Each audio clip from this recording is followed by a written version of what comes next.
E-PG पाठशाला में आपका स्वागत है। मैं अर्चना वर्मा गद्य साहित्य के अंतर्गत कथा साहित्य की इकाई में जयशंकर प्रसाद की कहानी आकाशदीप पर बातचीत करने जा रही हूँ। इस इकाई के बाद आप आकाशदीप कहानी के मूल कथ्य को समझ सकेंगे, कहानी के प्रमुख चरित्रों से परिचित होंगे, आकाशदीप कहानी के माध्यम से जयशंकर प्रसाद की कहानी कला से भी परिचित होंगे।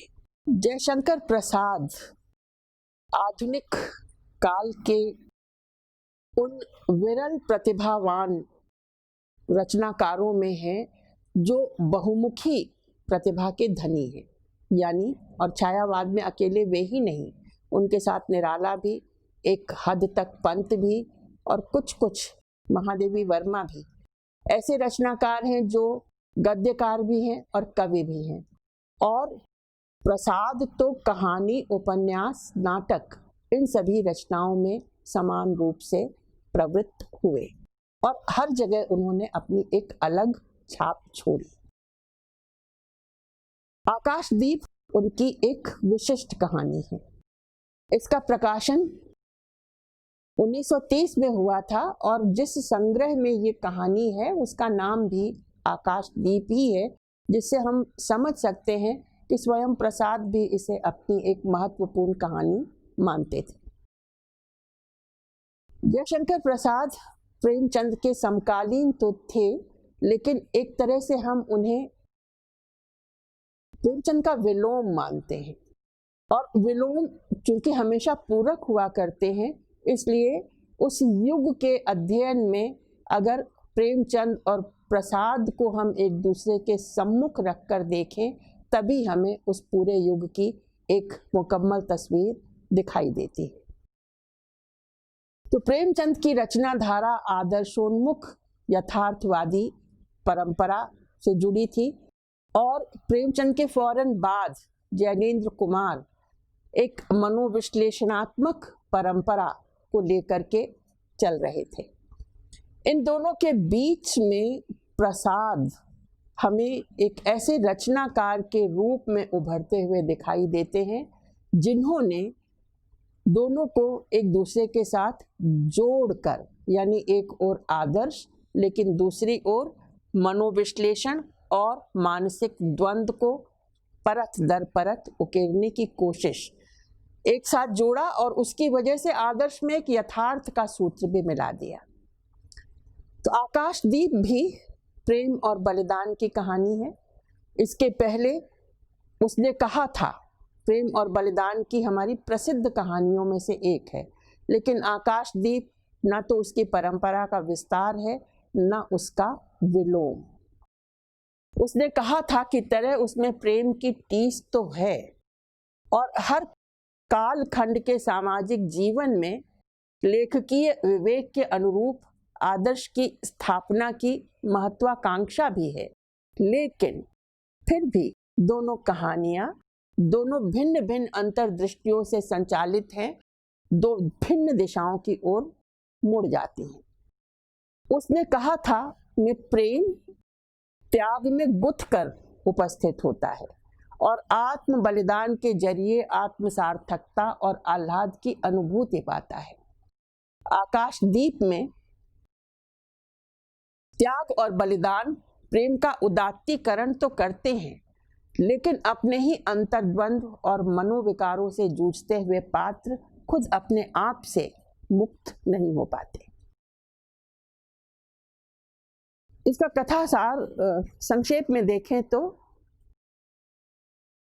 एक विशिष्ट रूप में हमारे सामने आता है। इसका कारण शायद ये है कि जयशंकर प्रसाद मूल रूप से कहानीकार की अपेक्षा कवि और नाटककार अधिक हैं। वे प्रकृति को प्यार करने वाले और उसके भीतर मनोवृत्तियों और सृष्टि के नाद के भीतर गहन दार्शनिक रहस्यों को बुनने और बूझने वाले सर्जक कलाकार हैं और ये सारी चीजें मिलकर उनकी कहानियों को अनेक परतों से ढक देती हैं। तो उनके यहाँ कहानी घटनाओं के त्वरित वेग से नहीं, वातावरण के चित्रण में नाटकीय युक्तियों से खुलती हैं। आकाशदीप भी एक जलपोत में दो बंदियों के मुक्ति संघर्ष के साथ शुरू होती है। जलयान में एक विद्रोह होता है, सागर में तूफान हरहरा रहा है और यान के जो रक्षक हैं वो उत्कंठित हो उठे हैं और लापरवाह हो गए हैं बंदियों की ओर से, और इस लापरवाही का लाभ उठा करके ये बंदी स्वयं को स्वतंत्र कर लेते हैं। हर्ष के अतिरेक में वे आलिंगनबद्ध होते हैं और अचानक उन्हें एहसास होता है कि अरे उनमें से तो एक स्त्री है और दूसरा पुरुष। बोध का ये बिंदु उन्हें चकित भी करता है। पुरुष यानी बुद्धगुप्त, स्त्री यानी चंपा।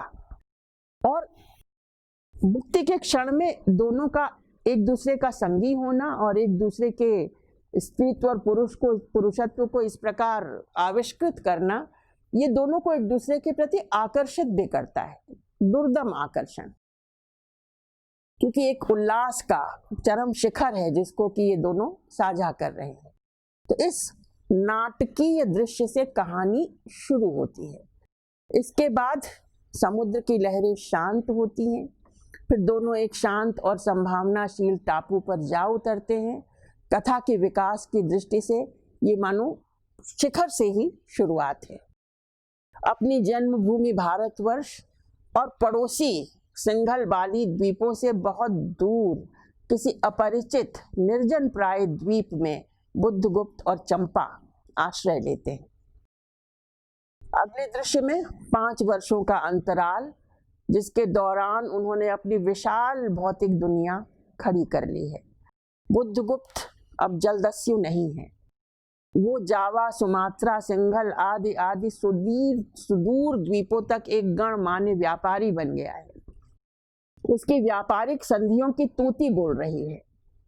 चंपा के प्रति प्रणय निवेदन करते हुए उसने न केवल उस अनाम द्वीप का नामकरण चंपा के नाम पर किया है, बल्कि उसे रानी के रूप में महिमा मंडित भी किया है। वो चंपा से विवाह करके भारतवर्ष लौट जाने का सपना संजोए हुए है।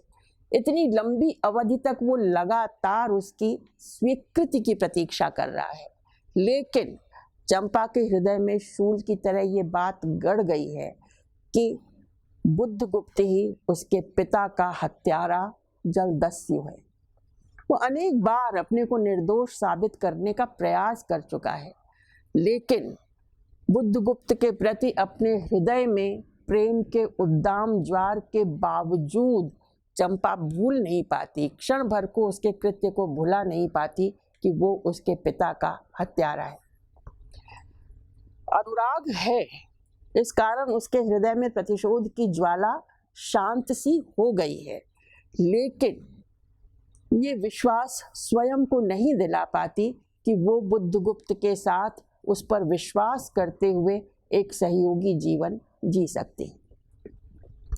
एक दूसरे की दुर्बलताओं और विवशताओं के साथ अपनी अपनी सीमाओं और महत्वाकांक्षाओं का सम्मान करते हुए वे एक दूसरे से अलग होकर अलग अलग जीवन दिशाएं चुनते हैं। ये कहानी का अंत है।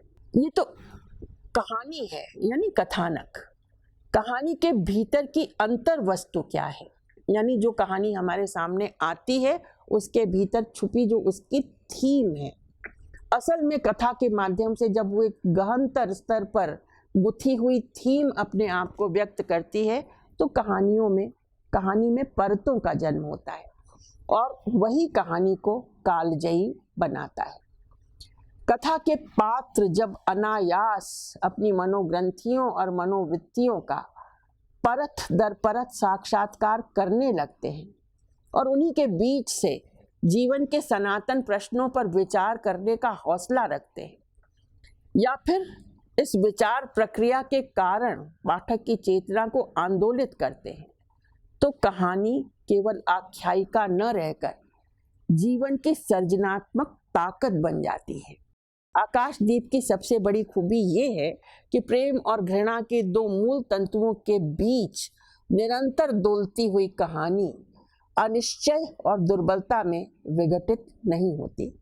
सतही तौर पर देखने से लग सकता है कि ये चंपा के त्याग और कर्तव्य परायणता की कहानी है, लेकिन गहराई से देखो तो वो बुद्धगुप्त के इस सवाल का जवाब ढूंढने का प्रयास है कि उद्धरण चिन्ह तुम किसको दीप जलाकर पथ दिखलाना चाहती।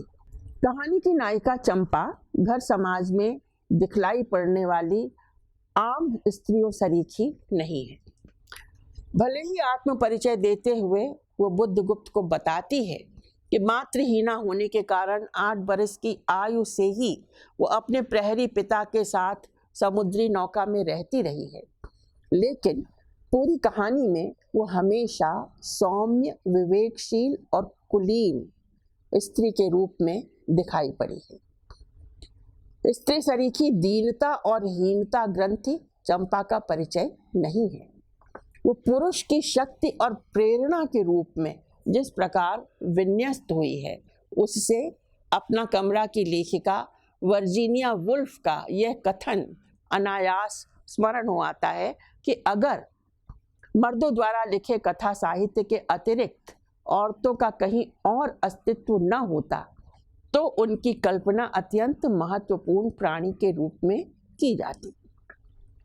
अत्यंत विविधतापूर्ण, बहादुर और अधम, अद्भुत और घिनौनी, अनंत रूपवती और चरम विकराल, काल्पनिक रूप से उसका महत्व सर्वोच्च है, व्यावहारिक रूप से वो पूर्णतया महत्वहीन है, कविता में पृष्ठ दर पृष्ठ वह व्याप्त है, इतिहास में वह अनुपस्थित है। प्रसाद की इस कहानी में उपस्थित चंपा असल में साहित्य में उपस्थित स्त्री है। प्रसाद जानते हैं कि जिस कालखंड में वे रचना कर्म कर रहे हैं वहां अनेक सामाजिक कुरीतियों की जकड़न में जकड़ी स्त्रियों को न स्वतंत्र निर्णय लेने का अधिकार है, न स्थितियों पर विचार करने की क्षमता। अशिक्षा, पर्दा प्रथा और वैचारिक जड़ता, इन्होंने मिलकर उसे जीवन यापन के लिए पुरुष की अनुकंपा पर निर्भर एक जैविक इकाई भर बना दिया है। इसलिए प्रसाद अपनी कहानियों को वर्तमान की विभीषिका से दूर अतीत के पट पर ले जाते हैं। राष्ट्रीय स्वाधीनता आंदोलन में अपनी सक्रिय भूमिका निभाते हुए वे भारत के राष्ट्र राज्य के सांस्कृतिक पुनरुत्थान की बात करते हैं। तत्कालीन सामाजिक कुरीतियों को मुस्लिम आक्रांताओं के दुष्प्रभाव से जोड़कर वे भारतीयों के मन में सांस्कृतिक रूप से संपन्न आर्यावर्त की स्मृतियां रोप देना चाहते हैं, जहां स्त्रियां विदुषी थीं, आराध्या थीं और स्वतंत्र थीं। अपने नाटकों में देवसेना से लेकर ध्रुवस्वामिनी तक वे स्त्री को एक सकारात्मक दिशा निर्देशक शक्ति के रूप में महिमा मंडित करते रहे लगातार। चंपा की चारित्रिक उद्भावना भी उनके इसी लेखकीय आग्रह का परिणाम है, जिस पर सांस्कृतिक पुनरुत्थानवादी आंदोलन के प्रमुख हस्ताक्षर बंकिम चटर्जी के उपन्यासों, विशेषकर देवी चौधरानी और आनंद मठ का प्रभाव भी देखा जा सकता है। चंपा के चरित्र की संरचना घड़ी के पेंडुलम के समान है। इधर से उधर, उधर से इधर, निरंतर दो ध्रुवांतों के बीच दोलायमान। यह गति के बीच अगति की स्थिति है और अपनी सीमाबद्ध नियति को स्वीकारने की त्रासदी भी। तेजोमयता, दृढ़ता और निर्णय लेने की क्षमता, ये गुण चंपा को विशिष्ट बनाते हैं, लेकिन मानो वो समुद्र में उठी एक लहर मात्र है। एक उत्ताल वेग के साथ सर धुनती हुई दूसरी लहर जब किनारे से टकराकर रेत में विलीन होती है, तब उसमें द्वंद्व, निर्णय पर पहुंच पाने की अक्षमता, आत्मविश्वास का अभाव और कातरता और आत्मनिर्णय की स्थगित करते चलने की मलिनता दिखाई देने लगती है। तब उद्धरण चिन्हों में मैं अपने अदृष्ट को अनिर्दिष्ट ही रहने दूंगी, वो जहां ले जाए। मणिभद्र की कैद की मुक्ति के तुरंत बाद कहा गया चंपा का ये वाक्य उसकी तात्कालिक प्रतिक्रिया भर नहीं रहता, उसके व्यक्तित्व का मूलाधार बन जाता है। दरअसल गहन पर्यवेक्षण पर ज्ञात होता है कि चंपा विलोमों का समुच्चय है। वो कर्मठ और अकर्मण्य, आत्मनिर्भर और पराश्रित, एक दूसरे से विपरीत गुणों का संगम है, दोनों एक साथ। कहानी के प्रारंभ में कैद से मुक्त होने के लिए बुद्धगुप्त को वही प्रेरित करती है। प्रतिकूल मौसम और अपने शिथिल बंधनों का लाभ उठाकर मुक्ति की रणनीति भी वही बनाती है और कप्तान सरीखी नेतृत्व कुशलता के साथ बुद्धगुप्त को पोत से संबद्ध रज्जु काट देने का आदेश और शस्त्र वही देती है। यदि उस दिन बुद्धगुप्त की तरह शीत से ठिठुरते हुए नींद में रात काटने की नित्य क्रमिकता चंपा में भी होती तो कहानी न चंपा द्वीप की ओर उन्मुख हुई होती, न द्वीप स्तंभ की स्थापना के इर्द गिर्द दोनों मुख्य पात्रों की प्रेम कहानी एक निश्चित परिणति लेती। लेकिन वही चंपा जब सागर के बीचों बीच एक अपने स्वतंत्र अस्तित्व को फहराते द्वीप में 5 बरस बिताने के बाद बुद्धगुप्त से कातर गुहार लगाती है, मुझे इस बंदी गृह से मुक्त करो, तब सवाल उठता है, यह प्रणयिनी क्या वही जुझारू स्त्री है जो सीमा और अवरोध से डरना जानती ही नहीं? तो क्या अब वो अपने ही मनोवेगों से भयभीत है? बुद्धगुप्त के प्रति निरंतर गहराते प्रेम भाव ने उसे थर्रा दिया है, क्योंकि वो स्वयं को पुत्री भाव से विमुक्त कर अतीत और भविष्य को एक दूसरे की संयुक्ति में पढ़ नहीं पा रही है। जब जब उसके भीतर प्रेम ज्वाला प्रचंडतर होती है, वो उग्रतर होकर प्रतिशोध की बात करती है। जल बिच मीन प्यासी स्थिति को अपनी नियति की तरह उसने स्वयं अंगीकार किया है। इसलिए आत्मचिंतन के लीन क्षणों में वो अपनी शंकाओं को नुकीले सवालों की तरह नहीं उठाती, निर्णय में ढालकर अपने को मजबूत बनाए रखने का यत्न करती है। इतना जल, इतनी शीतलता, हृदय की प्यास न बुझी, पी सकूंगी नहीं, तो जैसे वेला से चोट खाकर सिंधु चिल्ला उठता है उसी के समान रोदन करूं, या जलते हुए स्वर्ण गोलक सदृश अनंत जल में डूबकर मर जाऊं। प्रसाद की विशेषता है कि वे प्रकृति को वातावरण की सृष्टि के लिए गौण उपादान की तरह कहानी में उपस्थित नहीं करते, बल्कि पात्रों के सूक्ष्म मनोभावों की चाक्षुष अभिव्यक्ति के लिए उन्हें बिंबों में ढाल देते हैं। ठीक वही कौशल जो कामायनी में अपने पूरे वैभव के साथ दिखाई पड़ता है। सांकेतिकता और वचन विपर्ययता प्रसाद की एक अन्य विशिष्टता है, जिसके सहारे वे स्वयं को भाषा की सीमा से मुक्त करके पात्रों के व्यक्तित्व के संश्लिष्ट अंतःपरतों को बुनने लगते हैं। चंपा का चरित्र ऐसी ही सांकेतिकताओं के जरिए पुष्ट आकार ग्रहण करता है। 2 उदाहरण द्रष्टव्य हैं। चंपा बुद्धगुप्त से घृणा करने के लिए 2 कारण गढ़ती है। पहला यह कि बुद्धगुप्त उसके पिता का हत्यारा है, और दूसरा ये कि दस्यु वृत्ति छोड़ देने के बावजूद वो अपने को परिमार्जित नहीं कर पाया है। तुमने दस्यु वृत्ति छोड़ दी, उद्धरण चिन्हों में, परंतु हृदय वैसा ही अकरुण, सतृष्ण और ज्वलनशील है।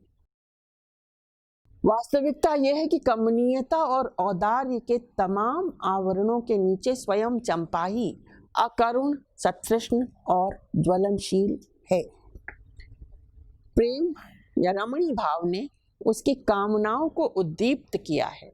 प्रतिशोध या पुत्री भाव ने कर्तव्य पालन को संवेदनात्मक विवेक से विच्छिन्न कर हृदयहीन बना दिया है, और इन दोनों के विपरीत प्रभावों तले वो तिल तिल जल रही है।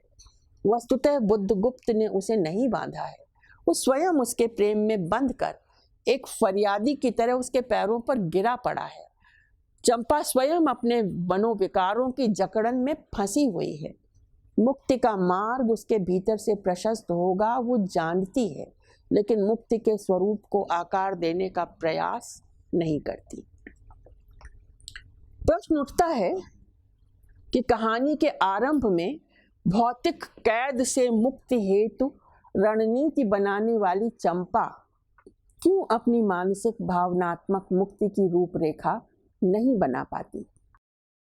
क्या इसके लिए लेखकीय पूर्वग्रह या उनके युग की स्थितियां उत्तरदायी हैं?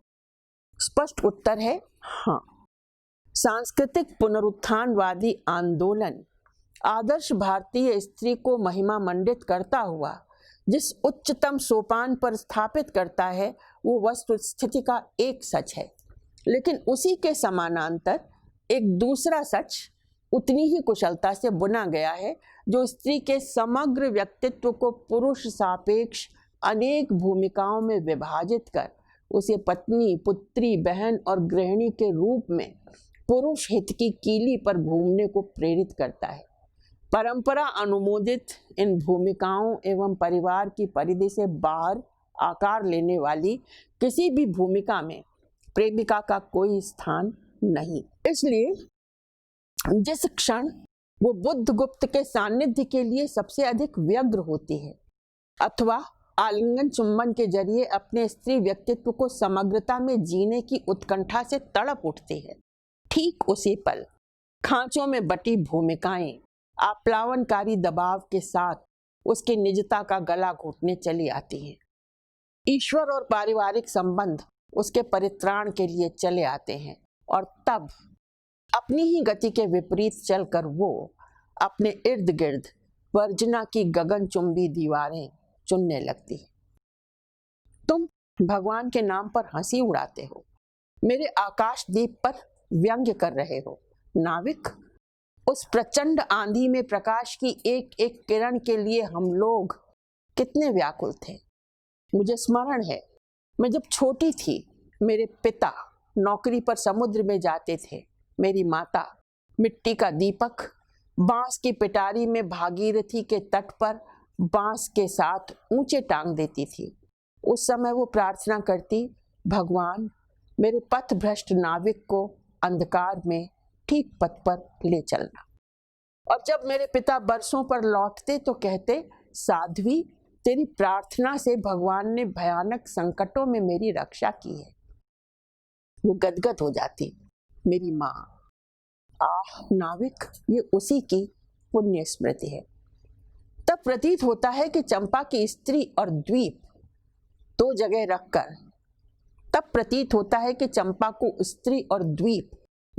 रखकर प्रसाद एक ही निष्कर्ष की ओर बढ़ रहे हैं। चंपा द्वीप जीवन के प्रवाह के बीचों बीच स्थित होकर भी जीवन के स्पंदन से कटा है। उसकी उर्वर संभावनाएं न किसी प्राणी की दृष्टि में पड़ी हैं, न बुद्धगुप्त सरीखे नायकों को वो अपना निवासी बनाकर एक नई सभ्यता संस्कृति के उन्नयन का स्वप्न देख सकता है। बुद्धगुप्त की जीवन यात्रा के उन्नयन के लिए वो द्वीप एक पड़ाव भर है, अनदेखा और अनएक्सप्लोर्ड होने के कारण आकर्षण का केंद्र बिंदु। ठीक इसी तरह चंपा के भीतर भी तमाम इंद्रधनुषी रंगों और मोहक सपनों के साथ जीवन धड़कता है, लेकिन उसे सामाजिक संघर्ष देकर वो समृद्ध नहीं करती। वर्जना के अंधेरों में निर्मित हठधर्मिता ने उसे स्थिर पात्र बना दिया है। प्रसाद की विशेषता है कि इसी स्थिर जल में डोंगी तिराकर वे लंबी यात्रा कर आने की अनुभूति पाठक को देते हैं। इसलिए आकाशदीप एक रोमांटिक कथा की सारी विशिष्टताओं से संपन्न है। शौर्य, प्रेम, त्याग, वीरता, ओज, दृढ़ता, कल्पना, काव्यात्मकता और सौंदर्य पश्चिमी साहित्य के रोमांटिसिज्म की कतिपय विशेषताएं हैं जो गद्य में गीत काव्य की सृष्टि करते हुए अंतः बाह्य प्रकृति के बीच संचरण करती हैं। बुद्धगुप्त का घुटनों के बल बैठकर छलछलाती आंखों से प्रणय याचना करना अंग्रेजी साहित्य के सामंती लॉर्ड की याद दिलाता है। भावुकता विवेक द्वारा अनुशासित रहे तो संवेदनशीलता का रूप लेकर व्यक्ति के नैतिक मानसिक व्यक्तित्व का विकास करती है, लेकिन यदि वो क्षणिक उत्तेजना में बहकर संयम से दूर निकल जाए तो व्यक्तित्व को लिजलिजा और विघटनशील बना देती है। इसलिए एक सुनियोजित क्रमिकता के साथ कहानी में उत्तरोत्तर चंपा का व्यक्तित्व विघटित होता चलता है। उसका धूप की तरह निखरा ओजपूर्ण ओजस्वी व्यक्तित्व क्रमशः ओस की तरह कुम्हलाने लगता है। अति भावुकता हट से चलकर आत्म प्रवंचना, आत्माभिमान और पलायन तक पहुंचती है और अंततः आत्मदवन में आत्म सार्थकता तलाश कर अपने को शून्य कर लेती है। ये वो स्थल है जहां चंपा प्रेम की सिंदूरी छटा और प्रतिशोध की रक्तिम उत्कंठा को सही सही पहचान नहीं पाती। जीवन का आलंबन बुद्धगुप्त बार बार जलदस्यु की छवि ग्रहण कर उसके सामने आता है और मानो अपने घाव को नासूर बनाए रखने के लिए वो उसे जलदस्यु नाम से ही संबोधित करती है। भारतीय सांस्कृतिक परंपरा मुदित भाव से परकीय प्रेम का चित्रण अवश्य करती है, लेकिन गार्हस्थ्यिक प्रेम की तुलना में उसे रत्ती भर भी महत्व नहीं देती। परकीय प्रेम विछोह में ही पूर्णता, सौंदर्य और स्वीकृति पाता है। इसलिए कथा के उत्तरोत्तर विकास के साथ साथ प्रसाद चंपा से उसके चरित्र की वे सभी मूलभूत सकारात्मकताएं छीन लेते हैं जो उसे सुदृढ़ तेजोमय मनुष्य बनाती है। इसके स्थान पर धीरे धीरे जो स्त्री उभरती है वो द्वंद्वग्रस्त और कमजोर है। आंसू और नियतिबद्धता उसकी थाती है। मैं तुम्हें घृणा करती हूँ, फिर भी तुम्हारे लिए मर सकती हूँ। अंधेर है जलदस्यु, तुम्हें प्यार करती हूँ। चंपा रो पड़ी। अपने हाथों से अपने चारों ओर बाड़ाबंदी करती ये स्त्री परंपरा से चली आ रही इस मान्यता को भी पुष्ट करती है कि स्त्री के चरित्र और पुरुष के भाग्य को कोई नहीं जानता। रहस्यमयी स्त्री के अंतर्मन को स्वयं विधाता भी नहीं जानता। कहने की आवश्यकता नहीं कि प्रसाद ने चंपा का उपयोग स्त्री अर्थात मनुष्य के अंतर्मन को जानने के लिए नहीं किया, बल्कि उसके जरिए आदर्श स्त्री छवि की सैद्धांतिकी को गढ़ने का प्रयास किया है। यही कारण है कि महिमा मंडन के छद्म को बींध कर देखें तो चंपा न स्वतः स्फूर्त जीवन का पर्याय दिखाई पड़ती है, न विकसनशील पात्र। वह लेखक की महत्वाकांक्षाओं की शिकार एक त्रासदी मात्र है। चंपा के व्यक्तित्व के सृजन के लिए लेखक ने आकाशदीप प्रतीक का भी सोद्देश्य ढंग से उपयोग किया है। हालांकि ये प्रश्न अपनी जगह खड़ा होकर भी जवाब मांग रहा है कि तुम किसको दीप जलाकर पथ दिखलाना चाहती हो। प्रसाद इस सवाल का जवाब नहीं देते।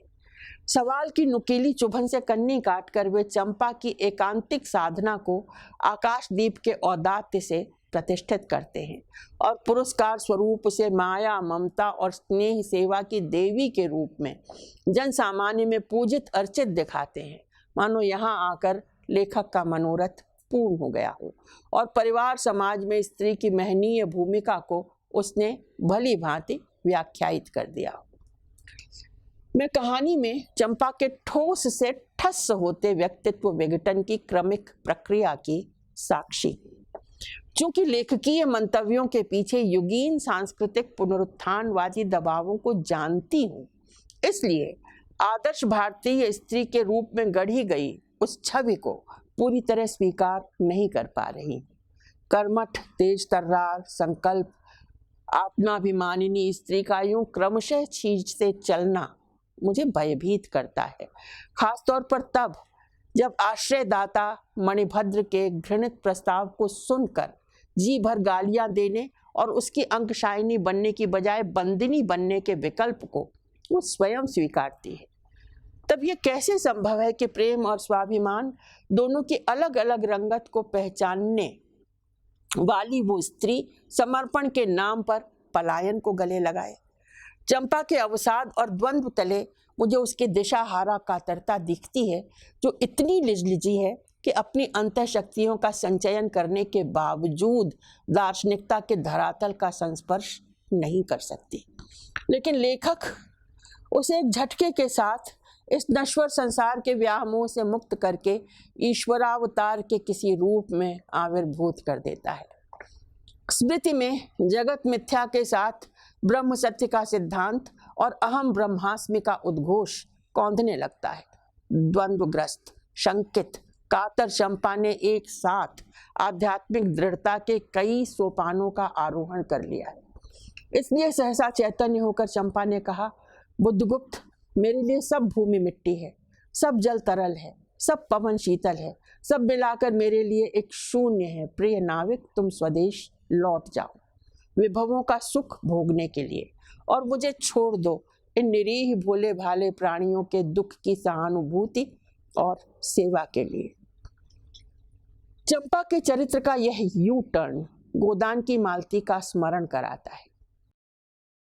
प्रेमचंद और प्रसाद, चूंकि दोनों एक ही युग की संघर्ष गाथा के गायक हैं और अपनी भिन्न भिन्न दृष्टियों के बावजूद युग नायक गांधी के प्रभाव से अछूते नहीं रहे हैं, इसलिए अस्वाभाविक नहीं कि राष्ट्रीय स्वाधीनता आंदोलन में वे स्त्री की भागीदारी को सेवा और त्याग की मूर्ति के रूप में सुनिश्चित करें।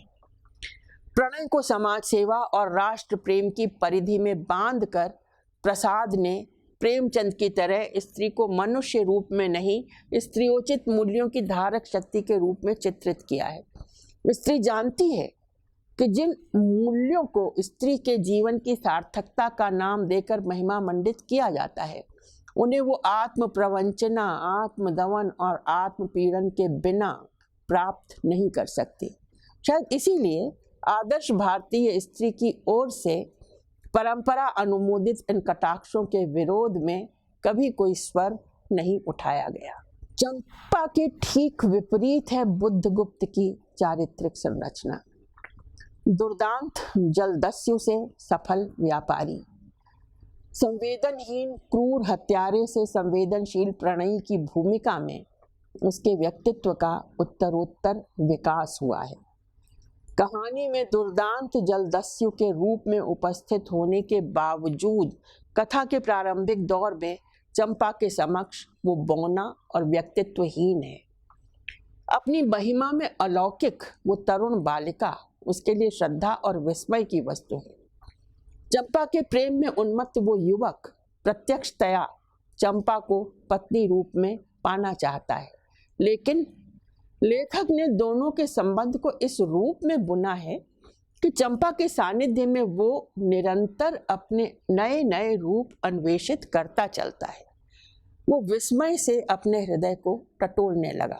उद्धरण चिन्हों में उसे एक नई वस्तु का पता चला, वो थी कोमलता। हत्या व्यवसायी दस्यु अपने भीतर मनुष्य को साबुत पाकर आह्लादित क्यों ना हो। यहाँ से बुद्ध के व्यक्तित्व की आरोहण यात्रा शुरू होती है और आदर्श पुरुष की पूर्णता को प्राप्त करती है। बलवान, कठोर, पराक्रमी, उद्यमी, प्रजापालक, वत्सल, आश्रयदाता, सृष्टि नियंता, महत्वाकांक्षी और साथ साथ उन्मत्त प्रणयी। बुद्धगुप्त युगीन परिस्थितियों के अनुरूप आदर्श पुरुष की अर्हताओं को सुपरिभाषित करता है। बुद्धगुप्त के चरित्र को दो विलोम युग्मों बुद्धगुप्त मणिभद्र एवं बुद्धगुप्त चंपा के जरिए अधिक स्पष्ट ढंग से समझा जा सकता है। पहला युग्म बुद्धगुप्त और मणिभद्र का है। पोताध्यक्ष मणिभद्र नाव का स्वामी एवं वणिक है। जलदस्यु की तुलना में सम्मानजनक व्यवसायी एवं संभ्रांत कहलाया जाने वाला नागरिक अपने जलपोत पर कितने ही कर्मचारियों को नौकरी देने के कारण वो अनेक परिवारों को भौतिक आश्रय प्रदान करता है, लेकिन उसकी मनोवृत्तियां वे किसी दस्यु से कम नहीं। चंपा के सामने वासना पूरित घृणित प्रस्ताव रखना और चंपा द्वारा अस्वीकृत कर दिए जाने पर उसे बंदी बनाना ताकि दबाव डालकर जबरन अपनी मनोकांक्षा पूरी कर सके। ये कुछ ऐसे तथ्य हैं जो मनुष्य के तौर पर मणिभद्र की गरिमा और विश्वसनीयता को शून्य करते हैं। प्रेम के स्थान पर वासना और विश्वास के स्थान पर आतंक, ये उसकी कार्यशैली के मूल तंतु हैं। फलतः वो चंपा और पाठक दोनों के हृदय में समान भाव से घृणा और क्षोभ पैदा करता है। उसके ठीक विपरीत बुद्धगुप्त है। वो भी चंपा को अपने जीवन की धुरी बनाना चाहता है, लेकिन चंपा को वस्तु समझकर बलपूर्वक ग्रहित नहीं करता। उसे मनुष्य का दर्जा देकर उससे प्रेम प्रस्ताव स्वीकार करने की याचना करता है। उसका ये कृत्य दूसरे को सम्मान देने के बड़प्पन से उभरा है। इसलिए प्रेम उसके लिए भोग का पर्याय नहीं बनता, एक दूसरे के संदर्भ में विश्वास और हार्दिकता का प्रसार करने की प्रक्रिया बनता है। यही कारण है कि मणिभद्र की आंखों में अपने लिए लालसा के डोरे देख चंपा गालियां बकने लगती है, तो बुद्धगुप्त की आंखों में उसे अनुराग की तरल लालिमा ही दिखाई पड़ती है। अनुराग का प्रत्युत्तर गहन राग ही होता है। मणिभद्र का आचरण जहां उसके उद्धत लंपट अहम को प्रखरतर करता चलता है, वहीं बुद्धगुप्त एक गरिमामय, संवेदनशील, स्वप्नदर्शी मनुष्य के रूप में उभरता है। बुद्धगुप्त की ये चारित्रिक विशेषताएं चंपा के साथ विलोम युग में और अधिक प्रखरता से खुलती हैं।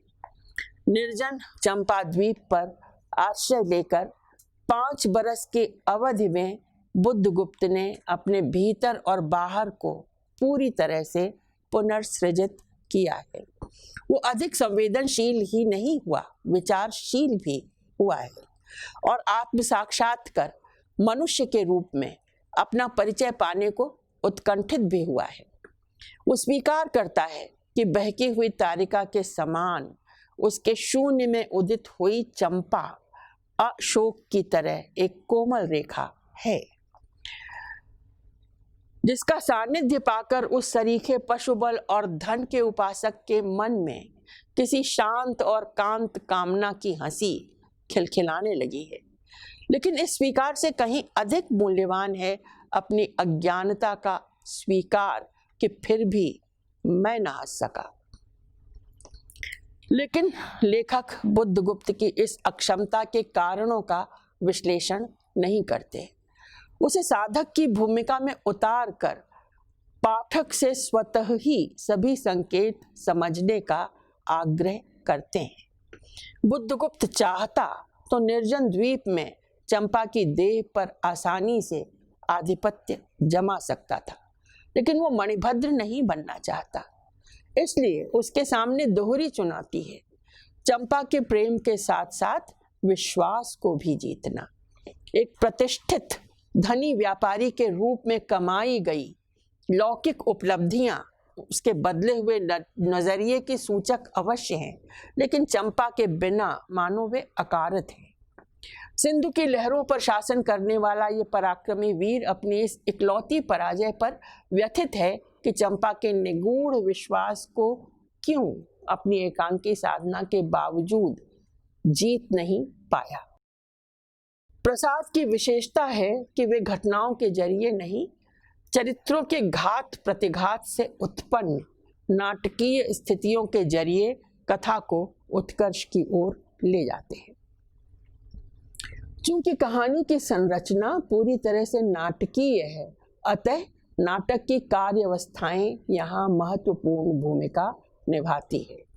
आरंभ तथा कार्य विकास के बाद कहानी में नाटक की तीसरी कार्यावस्था द्वंद्व है।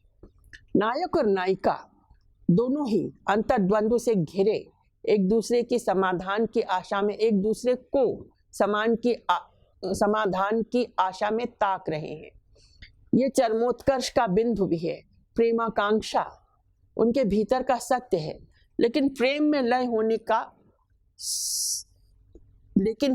लय होने की साध अभी कोसों दूर है। कहानी की भांति पाठक का कौतूहल भी चरम पर है। परिणति की अधीर प्रतीक्षा अपने द्वंद्व को परे ठेलकर द्वीप पर ही बने रहने का चंपा का निर्णय, प्रिय नाविक तुम स्वदेश लौट जाओ। चौथी कार्यावस्था निर्गति के रूप में कथा में प्रविष्ट होती है। बुद्धगुप्त और चंपा की भांति पाठक भी जानता है कि दरअसल ये चंपा का ठोस निर्णय नहीं है, पहले की भांति चित्त की ढुलमुल उद्विग्न अवस्था का ही संकेत है। लेकिन प्रसाद यहाँ से सूत्र उठाकर अपने नायक को ऊर्ध्व दिशा की ओर ले चलते हैं। चंपा का द्वंद्वग्रस्त विकल्पहीन बने रहना जितना स्वाभाविक है, बुद्धगुप्त का उतना ही अस्वाभाविक और अस्वीकार्य भी। इसलिए अपनी कर्मण्यता और पराक्रम के बावजूद कुहासे में लिपटा बुद्धगुप्त अपने चरित्र की परतें अनायास खोलने लगता है। वो वर्तमान के क्षण पर अपनी पूरी जिंदगी न्यौछावर नहीं कर सकता। अतीत उसे पैरों तले परंपरा और इतिहास की सुदृढ़ जमीन की चेतना देता है, जिस पर भविष्य के स्वर्णिम आसमान का आच्छादन उसे स्वयं करना है। इसलिए पहली बार ताम्रलिप्त का वो क्षत्रिय अपनी मातृभूमि का अभिषेक करने के लिए विकल होता है। स्मरण होता है वो दार्शनिकों का देश, उद्धरण चिन्हों में वो महिमा की प्रतिमा, मुझे वो स्मृति नित्य आकर्षित करती है। परंपरा से जुड़ने का ये क्षण उसे चंपा के सम्मोहन से मुक्त भी करता है। प्रेम हृदय की निजी अनुभूति न रहकर देश प्रेम के उदात्त धरातल का संस्पर्श कर लेता है। ये वही मनोभूमि है जहाँ प्रसाद के नायक व्यक्ति इकाई न रहकर राष्ट्र प्रेम के प्रतीक बन जाते हैं। अरुण यह मधुमय देश हमारा और हिमाद्रि तुंग श्रृंग से प्रबुद्ध शुद्ध भारती जैसे गीत उनकी दिशा और गति का परिचय बन जाते हैं। स्पष्ट है कि यहाँ बुद्धगुप्त के चरित्र में लक्ष्योन्मुख प्रखर सामाजिक दृष्टि समाविष्ट होती है, जो उसके व्यक्तित्व को सूर्य सा केंद्रीय रूप देती है। बुद्धगुप्त के मुकाबले चंपा बेहद कमजोर है और अति भावुकता में लिया गया निर्णय उसकी नियति बन जाती है, जबकि उसके ठीक विपरीत ये वो बिंदु है जहां प्रतिकूलताओं और विडंबनात्मक स्थितियों से जूझकर बुद्धगुप्त अपने जीवन का नियंता स्वयं बन बैठता है। इस पूरे विवेचन के बाद निष्कर्ष की तरह देखा जा सकता है कि कहानी की मूल संवेदना को समझने के लिए कहानी के दो संवादों को एक दूसरे के बरक्स रखना होगा। पहला संवाद चंपा द्वारा नियति का अवश्य स्वीकार है। उद्धरण चिन्ह में पहले विचार था कि कभी कभी इस दीप स्तंभ पर से आलोक जलाकर अपने पिता की समाधि का इस जल में अन्वेषण करूंगी, किंतु देखती हूं मुझे भी इसी में जलना होगा जैसे आकाशदीप। दूसरा संवाद बुद्धगुप्त का सवाल है। उद्धरण चिन्ह तुम किसको दीप जलाकर पथ दिखलाना चाहती हो? बुद्धगुप्त के संवाद में उपहास और क्षोभ की ध्वनियां बुनी जान पड़ती हैं, लेकिन कहानी का पाठ करने के बाद ये सवाल चुनौती और अवसाद की दो भिन्न प्रतीतियों के साथ कथापात्रों को अपनी गिरफ्त में लेता दिख पड़ता है। बुद्धगुप्त ने इसे चुनौती के रूप में ग्रहण किया है। चंपा के प्रेम, निष्ठा, समर्पण के आलोक में वो भीतर के अंधेरे बीहड़ की दूर तक यात्रा कर आया है और उसी से प्रेम का छोटा सा दीपक लेकर भीतर का पथ आलोकित भी कर सका है। भटके हुओं को राह दिखाना बेशक महनीय कार्य है, लेकिन व्यक्ति आकाशदीप की तरह निष्प्राण स्तंभ नहीं होता। सबसे पहले उसे अपने भीतर के अंधेरे को आलोक के सहारे विनष्ट करना पड़ता है, तभी अपनी ज्योतिर्मयी दृष्टि से वो वैचारिक मानसिक जड़ता के अंधेरे को नष्ट कर सकेगा। अन्यथा समुद्र के खारे कुतरते जल में अविचल खड़ा रहकर उम्र के बीत जाने का इंतजार करता रहेगा। अपने संकुचित दायित्वों के साथ बेशक आकाशदीप की भूमिका गौण नहीं, लेकिन जब व्यक्ति में असीम हो उठने की संभावनाएं हो, तब अपना क्षैतिजिक विस्तार उसे करना ही चाहिए। चंपा में आत्म साक्षात करने तथा ग्रो करने की क्षमता का अभाव है। बुद्धगुप्त की हताशा और चंपा के अवसाद का यही एकमात्र कारण है। लेखक ने आकाशदीप को सेवा और त्याग के एक रूपक में केंद्रीय महत्व दिया है, लेकिन उन्हीं का पात्र बुद्धगुप्त उसे संकुचित परिधि से मुक्त कर विस्तीर्ण दिशा और गति देना चाहता है। जाहिर है तब ये कहानी चंपा के आत्मनिर्वासन की ठहरी हुई सीलन भरी कहानी नहीं, बुद्धगुप्त के व्यक्तित्व विकास और आत्मान्वेषण की प्रखर ऊर्ध्वगामी कहानी बन जाती है।